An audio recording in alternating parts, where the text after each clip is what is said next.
Namo Bhagavate Vasudevaya. Om Namo Bhagavate Vasudevaya. Okay, so let's chant this verse from the Hari Bhakti Vilas by Sanatana Goswami. Yikitva Vaishnavam Chakita Shastram Prajachati Dine Dine Chayachate Harim Chakrana Samsaya. There is no doubt, There is no doubt that those who copy and gift this literature to the devotees of the Lord attain the same result as worshipping Lord Hari daily. Okay, so again, the nice glorification here. If we share this literature with others, then we can enjoy it. Hence why Prabhupada wrote this amazing Bhagavad Gita as it is. So very, very quick summary of the previous 7 chapters. Arjuna identified a problem to Krishna and he asked for help. And Krishna helped. Immediately, Krishna stepped in and said, yes, I can understand your problem. You're identifying with the body, but actually you're a soul and you have duties while you're living in the body, but you also have duties as a soul. And how you should act is in a way that you do your work, but at the same time, you don't be attached to the results. And that's effectively Karma Yoga, chapter 3. And he goes a little further in chapter 5 by saying you can actually dedicate your results to the Supreme Personality of Godhead. So it becomes pure Karma Yoga, Nishkam Samakama Yoga. And he also describes about transcendental knowledge in the 4th chapter about himself, why he comes, what's his mission in this world, different types of actions, and the importance of getting knowledge. And then in the 6th chapter, Krishna still detects that Arjuna doesn't want to fight, he wants to renounce. And he gives him the duties of a renunciate, how one needs to live in the forest and focus his mind. And immediately Arjuna realizes, this is not for me, my Swadharma is different from this. And then he accepts that he will have to fight. And then he asks different questions from Krishna. And in the 7th chapter, which we just discussed, he talks about how Krishna talks about how he can be perceived in this world. Whilst we're living in this world, we're still able to see him in everywhere, actually. And the one thing that we try to learn whenever we drink water is that 3-word verse. Does anybody remember what we can say? I say every time now, actually. Does anybody remember? Raso aham apsu. Well done, Lalita. Because I try to remember it and try to remember that whenever I drink water. Well done. So even in this world... I'm following you, Prabhuji. I'm following you and Mataji. Well, let's hope we're all going in the right direction. Eh? Hope so. Hope so. Yeah, hope so. Especially I follow Mataji now, not you now. Actually, wise move. Yeah, wise move. Wise move, yes. Ladies alike. That's good humor. So he also describes who doesn't approach him, who does approach him.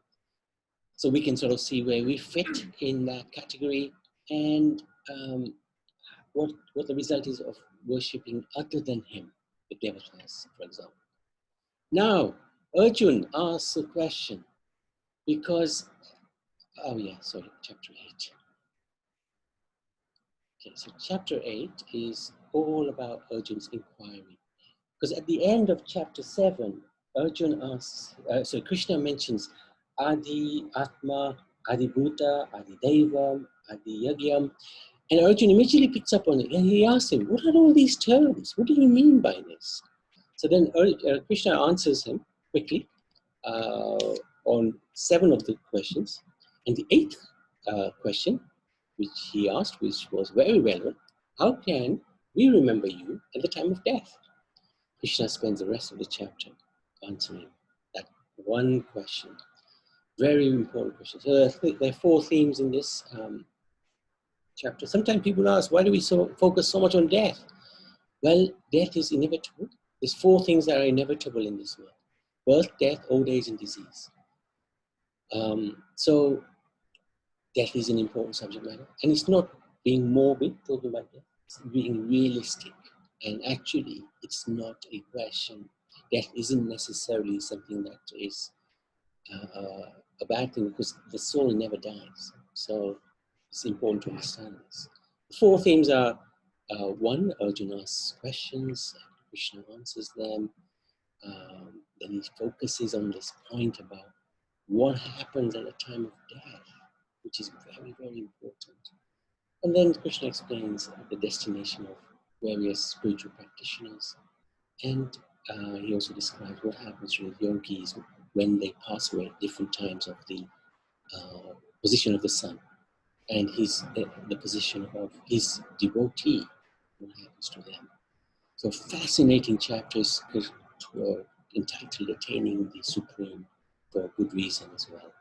So who'd like to read today? Oh, Amita Krishna, yes. Is that okay, Amita Krishna? I'd love you to read. Okay, I'll try. Yes, I will. Yep.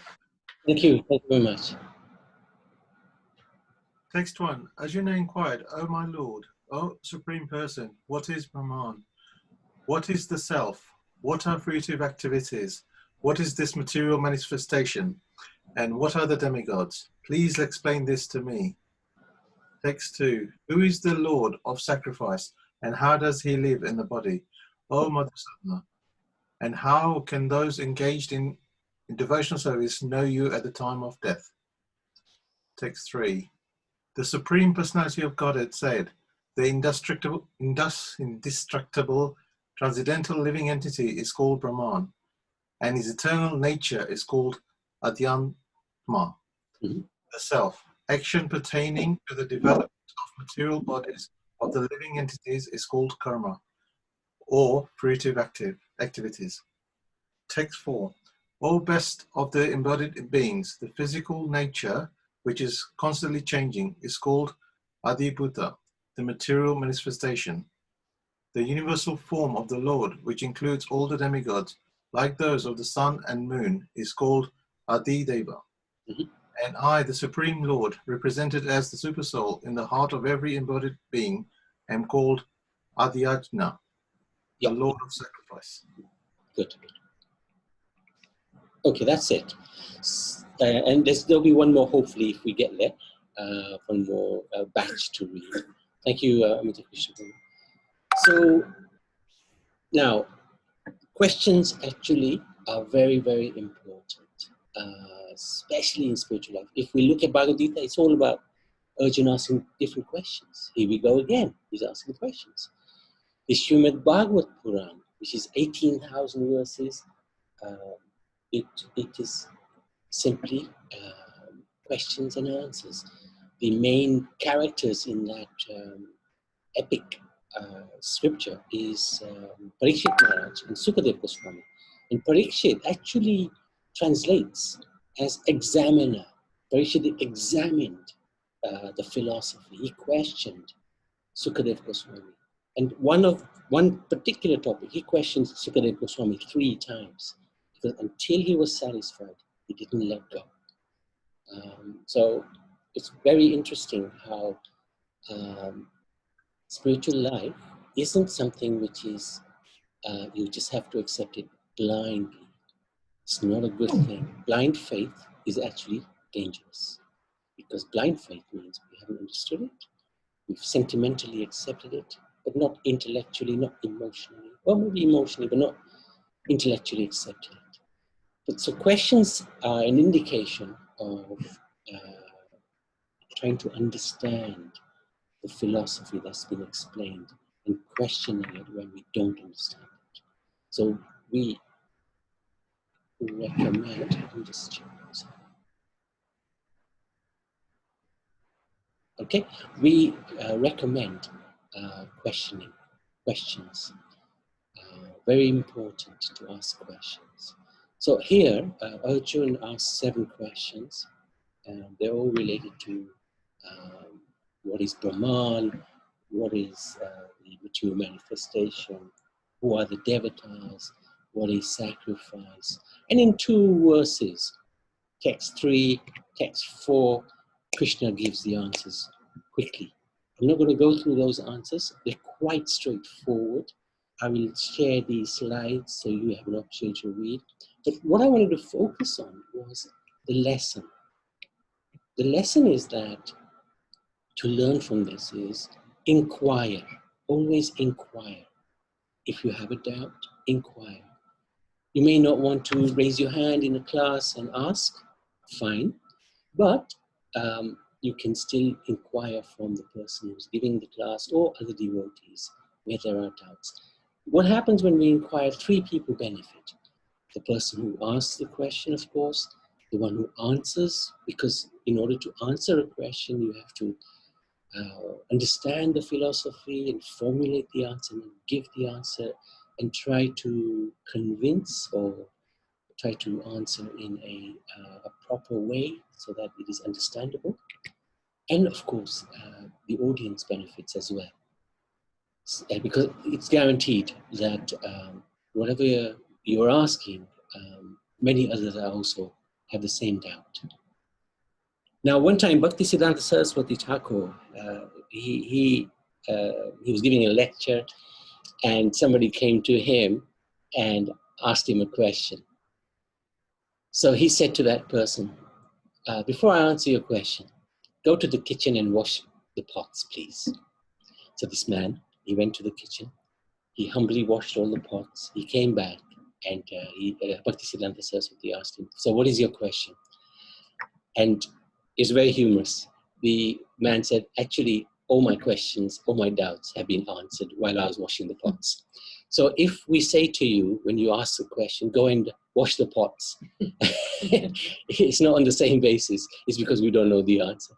Need time to work it. And yeah, we need time to work it out. We may not have all the answers because spiritual subject matters are vast. But certainly we try. Now there's one person, again, in Amita Krishna's family, Sangeeti Mataji. She always asks questions. And actually, I must say, I like her questions very much because it shows she's always thinking. And sometimes she asks the same question, perhaps in a little different way. Sometimes not in a different way at all. But until you've understood the matter, wear that question around you like a garland and hold on to that question. It doesn't mean you're questioning the philosophy. It doesn't mean that you're stopping your service or your sadhana. You're still chanting. You have a doubt. Fair enough. It doesn't stop you from continuing with your sadhana, your practice of Krishna consciousness. All you're doing is holding that question, that thought in your mind. And whenever you get the opportunity, you ask the question. And until you are convinced, keep asking. And of course, if somebody answers that question in a convincing way, in a good way, then it's good also to accept the answer. And sometimes the answer comes from within as well. I had a question for many, many years, many, many years. It never stopped me from doing my service, but I always had this doubt in my mind. And then I would ask whoever came to the temple or whoever I met, some senior Vaishnavas, my Guru Maharaj as well. I'm never quite satisfied until somebody said to me, why don't you worship, have a deities of Gauritai, and then they will reveal everything within your heart. And we did that, we took the advice, we started worshipping Gauritai, and the answers came within the heart. So I was very pleased. But it doesn't mean we stop our service, we continue. So Madhusudan Prabhu, would you like to share anything on this particular lesson? Haribol, Hare Krishna. Yeah. Yeah, it's important that, we ask questions, and inquiries that are made by Arjuna is for the benefit of everyone. And also Srimad Bhagavatam starts with very, very important questions asked by Parikshit Maharaj to Sukadeva Goswami. When we advance ourselves from Bhagavad Gita to Srimad Bhagavatam, which I hope a lot of you would want to at some point, and that is also the inquiries made by, Srimad Bhagavatam is just about inquiries made by this devotee, either it's Narad Muni explaining, and then Vyasadev, and so it's just questions, yeah. But it's important, to clear the doubts that may have, But questions will come, more and more questions. The more you try to understand, the more questions come up. So yeah. So that's lessons are to be learned. Yeah, good. No. Thank you. Thank you very much, Any questions on these questions?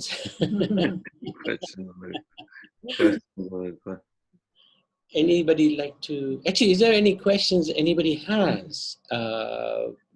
Even if they're random questions on the Gita, preferably what we perhaps talked about in the last 7 chapters. If there are any questions, happy to field them.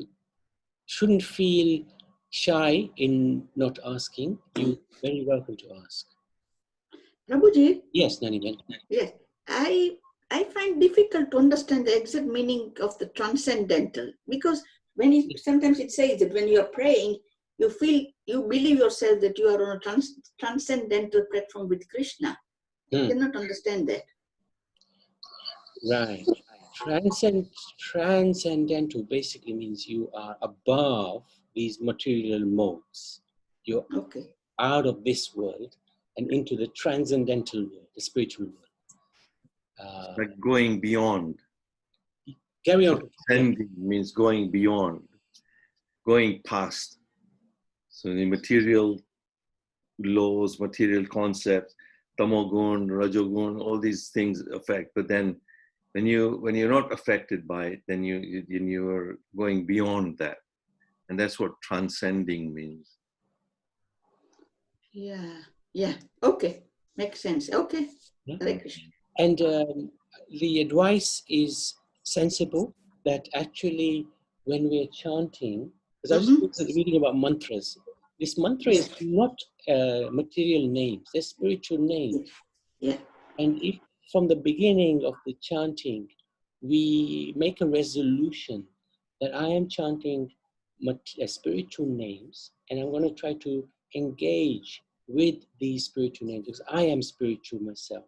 So I will try to transcend, if you like, the material elements, the 3 modes of material nature, and connect with these transcendental names of the Lord. So advice is good advice. Rising above as well, isn't it? Rising above. Rising above.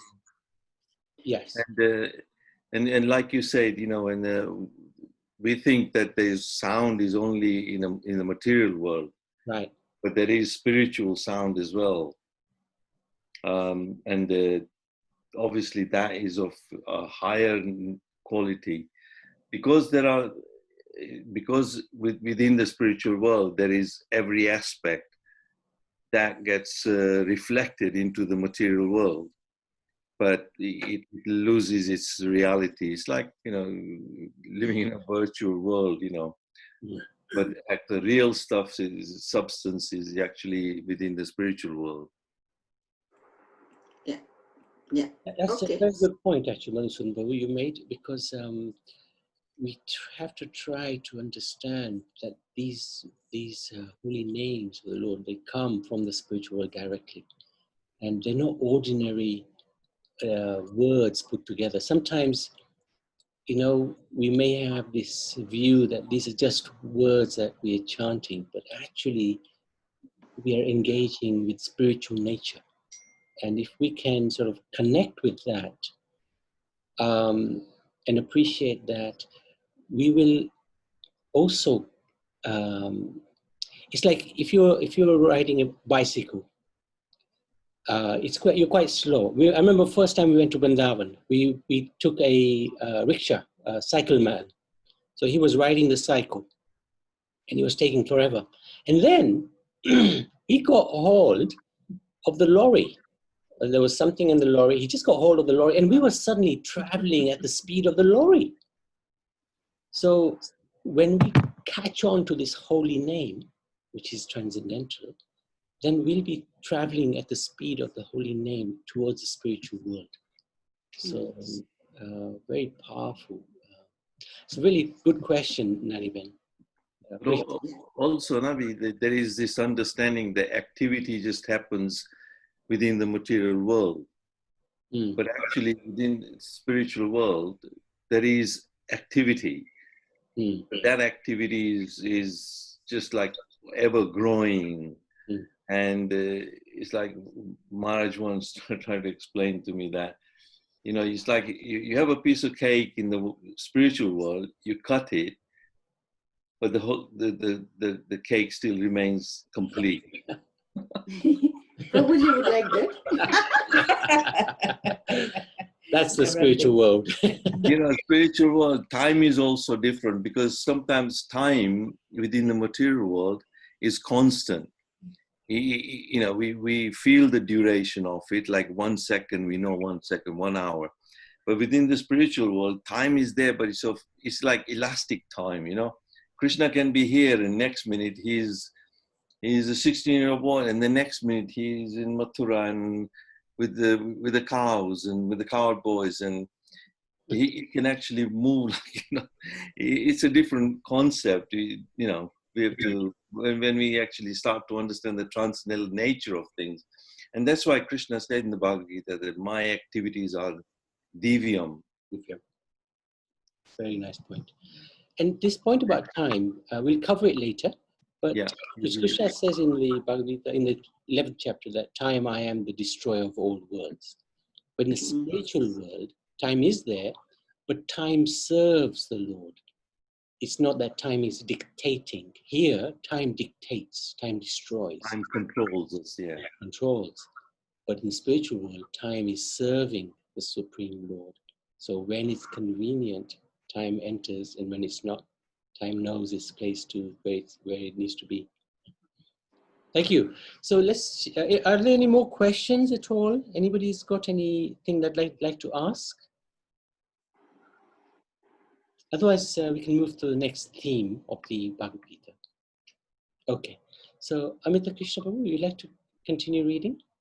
Yeah, sure, no problem. Hare Krishna. Text 5. And whoever at the end of his life quits his body, remembering me alone, at once attains my nature. Of this there is no doubt. Test 6. Whatever state of being one remembers when he quits his body, O son of Kunti, that state he will attain without fail. Text 7. Therefore, Arjuna, you should always think of me in the form of Krishna, and at the same time carry out your prescribed duty of fighting. With your activities dedicated to me, and your mind and intelligence fixed on me, you will attain me without doubt. Text 8.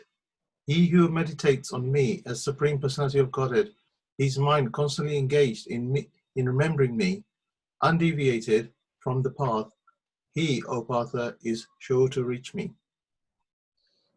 Thank you, Amita Krishna. Actually, while you were reading, I just remembered a couple of things about inquiries I forgot to mention. One is we have to be careful of asking absurd inquiries, silly inquiries. I remember one time I was giving a class in Vrindavan in the temple, and at the end, one devotee asked a very, very strange question. And I was thinking, should I reply this question or not? I did anyway. And at the end, he came to me and he said, I apologize for asking such a silly question. My Guru Maharaj, he told me I should always ask the question at the end of the class. So I said to him, yeah, that's a good instruction by your spiritual master, but the question also should be intelligent. So absurd inquiries are not a good thing. They won't help us progress. That was just one thing I wanted to ask, as I mentioned. Krishna Prabhu, the other thing I've noticed, and sometimes when people ask questions, they can be offensive as well. There what? So, they're offensive questions, slightly put the wrong way. How do you overcome that? Right. I think most people unless they're antagonistic. Yeah, antagonistic. Antagonistic. Repel the philosophy. Let's put it that way. Right. Yes. Yes. Yeah. Prabhupada was the best at that. How to diffuse the situation. Yeah. How do you deal with sort of antagonistic questions? Yeah. I think we always have to have that humble attitude that actually, Prabhu, your question isn't. We can see there's some issue, antagonism within your question, and even if I answer it, you aren't going to accept it. So perhaps we can take this offline and talk it through. One time actually, Guru Maharaj, there was somebody in the temple who came and just I think because they were having some mental issues, they were just babbling on, and he said to the devotees, "Let's just chant Hare Krishna." Prabhupada's used that as well. Right. I think sometimes someone's asked him, and he just tell the devotees, "Let's just chant, start chanting." He wouldn't even answer the questions. That's a good idea. Yeah, but sometimes also we think it's antagonistic, but actually that person's style is just like that. We've often had that on the street. They question you, but then when you say the answer, they sort of realize, sorry, the way I asked that question wasn't right, and so it just, I think, depends on case by case. Yeah. Thank you for asking. Thank you for raising that point. Thanks. And it's important to have a question. Actually, every time we hear a speaker, actually having a question is very important because it does show that you are listening, you're analyzing. And the best example I give you is the schools. When we go to the schools, the children have 1,001 questions. And I can tell you that the vast majority of them are very, very good questions. And Madhusudan is a teacher himself, so he'll be aware of this. So questions show an inquisitive mind and a fertile mind. Questioning is good. We definitely encourage it. Anyway, summary of these 4 verses. These are extraordinary verses, and especially the second one, 5, 6, all of them are amazing. Whatever state of being one remembers at the end, when you quit the body, we will attain. And look at number 7. This is what we were talking about yesterday. Arjun, you should always think of me in the form of Krishna. At the same time, carry out your duty of fighting. So we're going to come back to that as the lesson, actually. So the summary is basically, for those engaged in worldly pursuits, hearing about, contemplating, accepting the end, death, is not the most inspiring reflection. For a spiritualist, however, the end is not a depressing thought, since his concept of life and its purpose is much broader. We know death is not the end. Something new. Yeah, it's the beginning. And we know, Krishna has also said, for one who is born, death is certain. And one who dies, birth is certain. So it's inevitable. However, for a spiritualist, he understands that this is just a closing of one chapter and opening of another chapter. And Krishna explains how a person's thoughts at death sum up their consciousness and aspirations cultivated throughout life. Now, there are a few examples of this. We know one devotee who he's been devotee for quite some time, but he was stuck in a railway crossing and a train was coming at him. He was in his car. And at the last moment, he was thinking, who's going to look after my wife as the train hit him? So we have to be a little purposeful in our life. If we're thinking about our wife or husband at the time of death, then we are going to achieve that as our next life, the opposite sex. So whatever we're thinking at the time of that, that's what we're going to achieve. So we have to be very, very careful about our thoughts at the end. So it's an examination, it's a test. Yeah. And this example is there in the scripture. Bharat Maharaj, He was a spiritualist. He was at the point of bhav. We were looking at this Bhakti Lata Bij the other day. The top, the fruit is Krishna Prem. Just before the fruit is bhava, deep, deep, deep attachment to the Supreme Lord. He was at that level. But somehow he rescued a little deer and he became attached to that deer. He started looking after that deer, caring for that deer. Of course, because he was a devotee at heart. But to the extent where he stopped his spiritual practice and he was focused only on the deer. And when he left his body, he was thinking, who's going to look after the deer? In his next life, he became a deer. Now, Krishna was very kind to him because he had already reached the stage of bhav. Krishna allowed him to remember his birth as a Maharaj Bharat. And as a deer, he remembered. And he went to the sages and he was just hanging around the sages, listening to them, eating their remnants. And when he died as a deer, he took birth as a human, called Jad Bharat, in a family of Brahmins. But he decided, I'm not going to get deviated in any way. I'm going to act dumb and I'm going to behave dumb. So everybody thought he was just a fool. But actually, he was always in God, Krishna consciousness within himself. And in that life, he achieved Krishna Prem and went back to a spiritual world. This is a wonderful example. So the lesson today is something that we mentioned last time, that every few minutes, just say the name of Krishna out loud to yourself, in your mind even. Whether you're working, eating, playing, whatever you're doing. In this way, slowly, we're training the mind to constantly think of Krishna. And then after 15 minutes, once you've done that for some time, make it 10 minutes, 5 minutes, or eventually 2 minutes, 1 minute. Every 1 minute, Krishna. You're doing your thing, Krishna. You're doing your thing. I'll tell you who's a good example for this. Jai Advaita Swami. Sometimes you just hear him suddenly say, Krishna. Yes, Maharaj? Krishna. And he's just going in the habit. And he's just constantly, Krishna, Krishna. You won't hear him doing that during class because he's talking about Krishna. But when he's walking, he's in the car, just spontaneously he'll be chanting. So in that way, if we practice this throughout our time from now until the end, at the end we will also remember Krishna. So this is quite a powerful exercise, powerful lesson actually. It's just something yesterday when we were talking about reflections at Guru Maharaj's instructions. One of the devotees also mentioned, Guru Maharaj saw someone and hanging just clothes. I was saying, okay, what were you doing? This person just said, I'm just hanging clothes.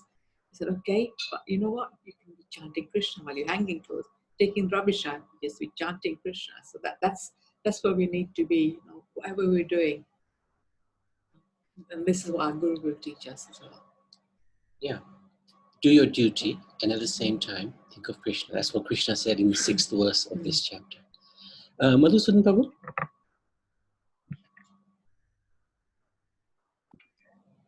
Yeah, it's a matter of practice, and the more we chant, the more constantly we remember Krishna. And it's like even, I have a habit, well, it's grown on me with time. In the beginning, your mind is always focused on the things you have to do, and those are important to you. But then, whenever you get a chance, you just go in your mind and it says Shri Radha Govinda, or remember the deities, or you can remember Radha Raman. Just constantly, keep bringing all those pastimes. And sometimes you look at a picture of Krishna and there he's playing around with other cowherd boys and looking after cows. And that's just some moments of pastimes that you can remember. And, some nice bhajans that we keep coming in our mind, Jai Radhe, Jai Krishna, Jai Vrindavan, you know, Mm. something like that. You got these things keep coming. Jai Radha Madhav, Jai Kunja Bihari, Jai Janavallabha, Jai Giridhari. Like that, you know, whenever you got a moment, just sing a little bhajan quickly in your mind, you know, Jai Radhe, Jai Krishna, Jai Vrindavan, like that.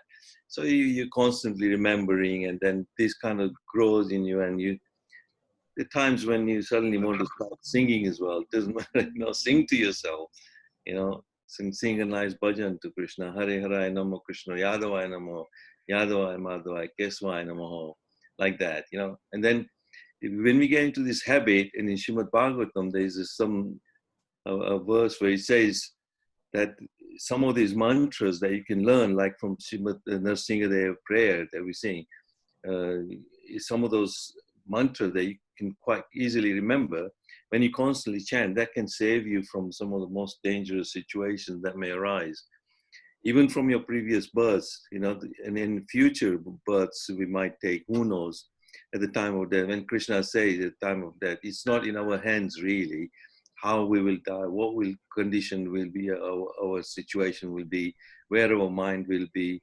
But at least, you know, we've practiced, so then, you know, hopefully, and we pray to Krishna that he gives us the opportunity to remember him. We can't be like Bhishma Dev, you know, who could leave his body when he wanted to, but we don't know when. So it's nice to be in practice, but at least whichever, even in this lifetime, whatever mantras you keep chanting, they will save you in your previous births as well. You know, they'll come. That's what Srimad Bhagavatam said, you know, this, when we sing that Nrsimhadev prayer, you know, that's very important, you know, the last bit, you know. Yeah, this is come out of my mind, but other mantras keep coming in my head. So yeah, keep practicing like that. Thank you. Actually, what you said is phenomenal, because, you know, like just singing a bhajan, and it can have such a huge impact, you know. Yeah, I used to be in my classroom, and I would be sitting there, and I would just be singing sometimes, you know. Namaste Narsingaya Praladala. I just do it very quickly. As I'm rapping, you know. So once I was in my classroom, and they were rapping, you know, and these were young offenders. I used to work with very, very difficult children, who were criminals, basically locked up. But once they were rapping, and I said, well, I can rap as well. And so, what do you mean you can rap? I said, yeah, I can rap. And so then they said, okay, go on. They didn't realize what I was going to rap, but I said, Namaste Narsingaya Praladala Irene Kasitus Kana Singo Paratona Singo Yato Yamita Nosi Bahena Singora Diana Singona Singam Tawakara Kamala Nikas Singam Darita Irene Tanueno Kesavadita Narari Rupa Jai Jagadisha Jai Dagat. And they kept looking and said, what are you singing?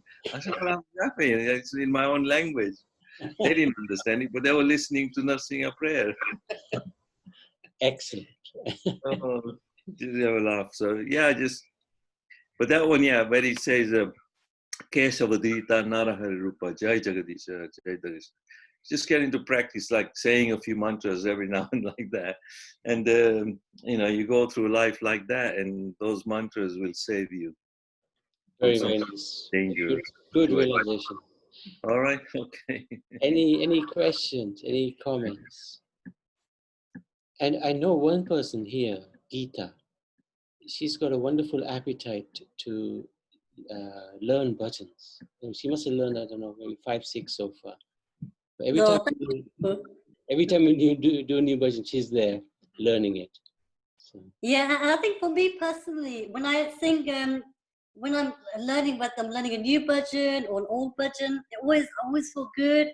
I feel, especially if you've had a stressful day with work or something else, that's always a bit nice, like de-stress time. You just remember Krishna. Very good. Very good. Thank you for sharing. Thank you for sharing that. Any questions from anybody? Any comments? Any realizations? Anything that's happened to you in the past, and you know, you've sort of chanted, taken shelter of the Lord, and some things happened. You're welcome to share. Huh? Welcome to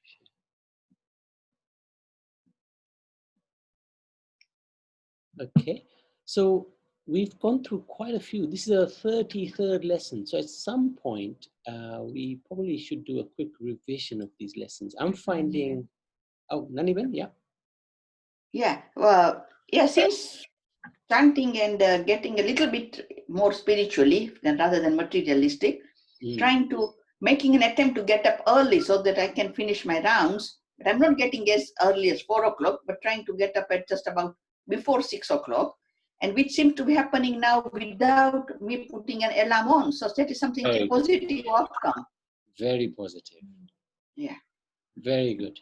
And naturally you'll get up earlier and earlier because the enthusiasm to chant, Krishna reciprocates. Yeah, which is very true. No, yeah. Yeah, I'm very happy. I'm pleased about it.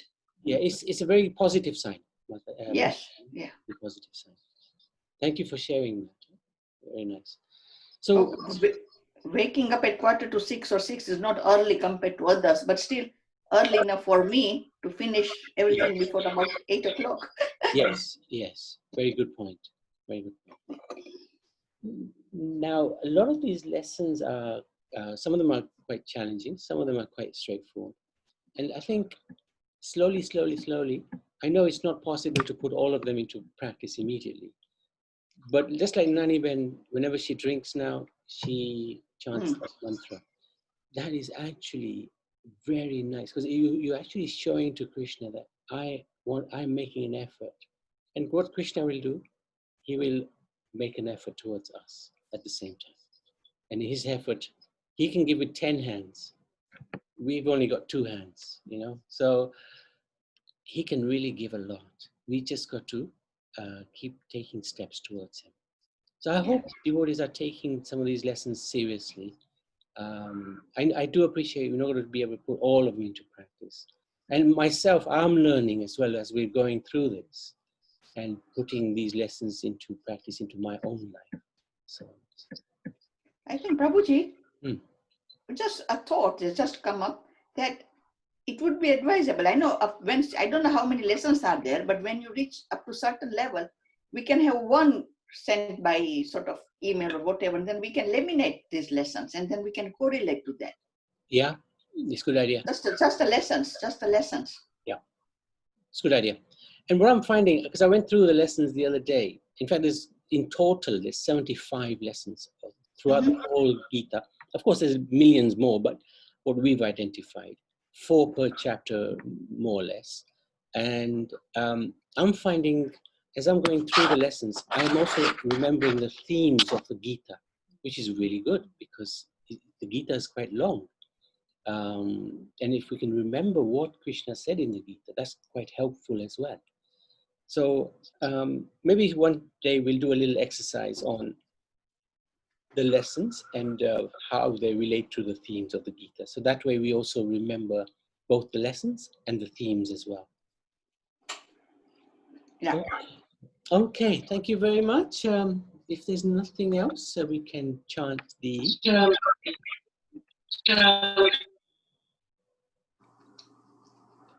We can chant the Nrsimha prayers and start with the Nrsimha Kavach.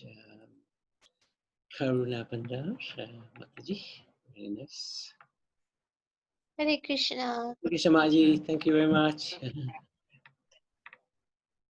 Shri Lakshmi Nrsimhadev ki jai, Prahlad Maharaj ki jai, Shri Prabhupada ki jai, Guru Maharaj ki jai. Narasingha Kavacham Vakshe